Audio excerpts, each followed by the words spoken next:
चलो सबसे पहले समझते हैं कि एक्ने आखिर होते क्यों हैं। तो देखो, एक्ने या पिंपल्स होने का सबसे बड़ा रीजन है एक्सेस ऑयल प्रोडक्शन और क्लॉग्ड पोर्स। देखो, हमारी स्किन के अंदर सीबेशियस ग्लैंड्स होता है जो एक ऑयली सब्सटेंस यानी कि सीबम प्रोड्यूस करता है। ये सीबम स्किन को मॉइस्चराइज और हाइड्रेटेड रखता है। तो ये एक नेचुरल प्रोसेस है और जब तक ये कंट्रोल में रहता है तब तक कोई प्रॉब्लम नहीं होती। लेकिन अगर किसी वजह से सीबम का प्रोडक्शन ज्यादा हो जाता है या फिर dead skin cells properly remove नहीं होते हैं तो ये स्किन के पोर्स को ब्लॉक कर देते हैं। इस ब्लॉकेज की वजह से सीबेशियस ग्लैंड का ऑयल बाहर नहीं निकल पाता और ये पोर्स के अंदर ही इकट्ठा होने लगता है और यही ब्लॉकेज एक्ने या पिंपल बनने का पहला स्टेप होता है। अब प्रॉब्लम तब बढ़ जाती है जब कुछ बैक्टीरिया क्लॉग्ड पोर्स के अंदर चले जाते हैं और वहां इन्फेक्शन और इन्फ्लेमेशन बढ़ाने लगते हैं और इसी वजह से पिंपल्स और ज्यादा पेनफुल और रेड हो जाते हैं। तो अगर किसी तरह से सीबेशियस ग्लैंड का सीबम कंट्रोल में हो और पोर्स अनक्लॉग्ड रहे तो एक्ने होने के चांसेस काफी कम हो जाते हैं। अब इस एक्सेसिव सीबम प्रोडक्शन के मेन रीजंस क्या होते हैं और हम इसे कैसे कंट्रोल कर सकते हैं, इसके बारे में हम वीडियो में आगे बात करेंगे। देखो, एक्ने को सही तरीके से ट्रीट करने के लिए ये समझना जरूरी है कि तुम्हें किस टाइप की एक्ने है, क्योंकि सभी एक्ने एक जैसे नहीं होते और हर टाइप के एक्ने का अलग ट्रीटमेंट होता है। बेसिकली एक्ने को 3 मेन कैटेगरीज में डिवाइड किया जाता है। कैटेगरी 1 में आते हैं नॉन इन्फ्लेमेटरी एक्ने, जैसे ब्लैक हेड्स और व्हाइट हेड्स। ये बहुत ही छोटे और माइल्ड एक्ने होते हैं और पेनफुल नहीं होते हैं। ये तब बनते हैं जब पोर्स में ऑयल और डेड स्किन सेल्स जमा हो जाते हैं। इनमें इन्फ्लेमेशन यानी कि सूजन वगैरह नहीं होती है। कैटेगरी 2 में इन्फ्लेमेटरी एक्ने आते हैं। ये एक्ने रेड और सूजन वाले होते हैं क्योंकि इनमें बैक्टीरिया और इन्फ्लेमेशन भी इन्वॉल्व होता है। इसमें भी 2 टाइप के एक्ने होते हैं। एक को कहते हैं पप्यूल्स, जो छोटे इन्फ्लेम्ड बम्स होते हैं, और दूसरा है पस्ट्यूल्स। ये भी सेम ही होते हैं लेकिन इनमें पस भरा होता है। कैटेगरी 3 में सीवियर इन्फ्लेमेटरी एक्ने आते हैं। अगर तुम्हें ये टाइप के एक्ने हैं तो नॉर्मल स्किन केयर प्रोडक्ट से ये ठीक नहीं होंगे। इसमें भी 2 टाइप के एक्ने होते हैं, सिस्टिक और नोड्यूलर। ये सबसे सीवियर एक्ने होते हैं जो स्किन के अंदर काफी डीप, पेनफुल और पस फ्लूइड होता है। इनका इलाज सिर्फ और सिर्फ डर्मेटोलॉजिस्ट की गाइडेंस में ही पॉसिबल है। देखो, मैं अभी क्लियर कर देता हूँ कि अगर तुम्हें कैटेगरी 3 के एक्ने हैं यानी कि सिस्टिक और नोड्यूलर एक्ने हैं तो भाई ये वीडियो तुम्हारे लिए नहीं है। ऐसे एक्ने में सिर्फ स्किन केयर प्रोडक्ट काम नहीं करेंगे, तुम्हें एक अच्छे डर्मेटोलॉजिस्ट के पास जाना ही पड़ेगा। लेकिन अगर तुम्हें कैटेगरी 1 और 2 के एक्ने हैं यानी ब्लैक हेड्स, व्हाइट हेड्स और माइल्ड एक्ने हैं तो जो स्किन केयर प्रोडक्ट्स, डाइट और लाइफस्टाइल चेंजेस में आगे बताने वाला हूँ वो तुम्हारे लिए काफी इफेक्टिव होंगे। चलो अब बात करते हैं best skin care product for acne prone skin. Skin care routine में सबसे पहला स्टेप है क्लींजिंग, जिसमें तुम्हारे पास तुम्हारी स्किन टाइप के हिसाब से एक अच्छा फेस वॉश या क्लींजर होना चाहिए जो तुम्हारे फेस से डर्ट और ऑयल को रिमूव करके पोर्स को क्लीन करे। एक्ने प्रोन स्किन के लिए बेस्ट फेस वॉश की बात करें तो मुझटेक का ओशन फेस वॉश एक बढ़िया ऑप्शन है। ये स्पेशली मेंस की टफ स्किन के लिए बनाया गया है। इस फेस वॉश में सैलिसिलिक एसिड है जो पिंपल्स को कम करने में हेल्प करता है और नए पिंपल आने से भी रोकता है, और इसमें एलेंटाइन है जो एक्ने मार्क्स को हटाता है। और इतना ही नहीं, इस फेस वॉश में नाइसिनमाइड और लिकोराइज एक्सट्रैक्ट भी है जो कि हेल्प करता है स्किन को ब्राइटन बनाने में और इंस्टेंट ग्लो देने में। एंड इसमें कोई भी हार्मफुल केमिकल नहीं है और मुझे इसकी फ्रेग्रेंस भी बहुत अच्छी लगी। और इस प्रोडक्ट की क्वालिटी का अंदाजा आप इसकी रेटिंग से लगा सकते हो। फ्लिपकार्ट और अमेज़न पर 5 लाख से भी ज्यादा रिव्यूज हैं और एक खास बात यह है कि ये आपको 125 रुपए से भी कम में मिल जाएगा अगर आप ऑफर में लेते हो। देखो, इसको यूज करने का तरीका भी सिंपल है।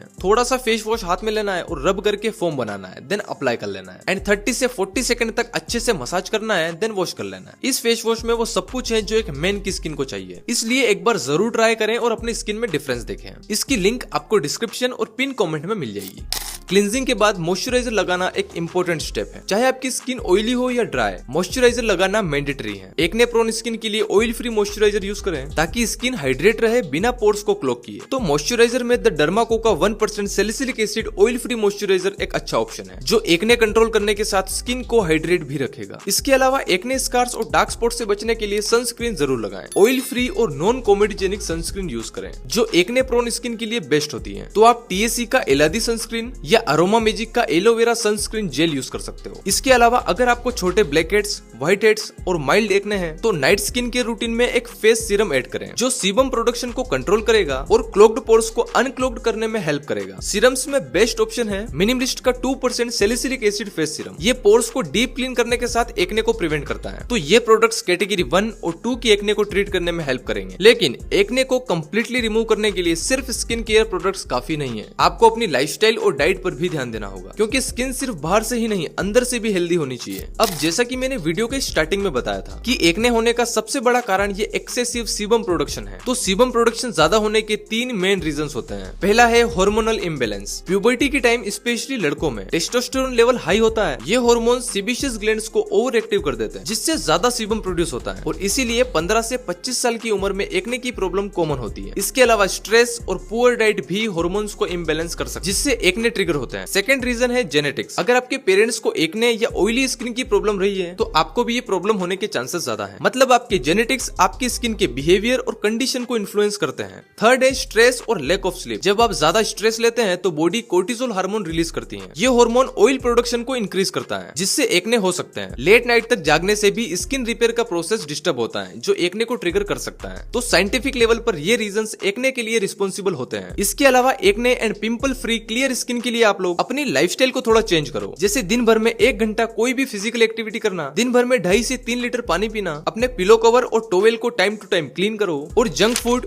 ऑयली फूड एंड शुगर जितना हो सके अवॉइड करो। कुछ स्टडीज में ये दिखाया गया है कि जो लोग ज्यादा मिल्क कंज्यूम करते हैं उनमें एक्ने की प्रॉब्लम ज्यादा होती है। इसलिए जब तक आपकी एक्ने कंप्लीटली ठीक नहीं हो जाते हैं तब तक मिल्क को अवॉइड करें। अब देखो, ये जरूरी नहीं है कि मिल्क हर किसी के लिए एक्ने का कारण हो, लेकिन कुछ लोगों के लिए ये एक कंट्रीब्यूटिंग फैक्टर हो सकता है। बाकी आप अपनी डाइट में ये कुछ सुपर फ्रूट्स और वेजिटेबल्स ऐड करें, जिससे आपको अपनी स्किन में नेक्स्ट लेवल डिफरेंस दिखेगा। आंवला, अनार, पपाया, गाजर, पालक, शकरकंदी, टमाटर, चुकंदर, नारियल और हल्दी, ये सब फूड्स आपकी स्किन के लिए बहुत ही अच्छे हैं, क्योंकि इनमें हाई एंटीऑक्सीडेंट्स, विटामिन्स और मिनरल्स होते हैं जो कोलेजन प्रोडक्शन को बढ़ाते हैं। बेसिकली कोलेजन एक तरह का प्रोटीन होता है जो हमारी स्किन को टाइट और यूथफुल रखता है। तो अगर आप ये फ्रूट्स और वेजिटेबल्स अपनी डाइट में ऐड करोगे तो सिर्फ 2-3 हफ्ते में ही आप अपनी स्किन में नोटिसेबल डिफरेंस देख पाओगे। बाकी जो स्किन केयर प्रोडक्ट्स मैंने बताए हैं उनके साथ एक consistent skin care routine follow करो और मुझ टेक का ये ओशन फेस वॉश जरूर ट्राई करना। लिंक डिस्क्रिप्शन और पिन कमेंट में मिल जाएगी।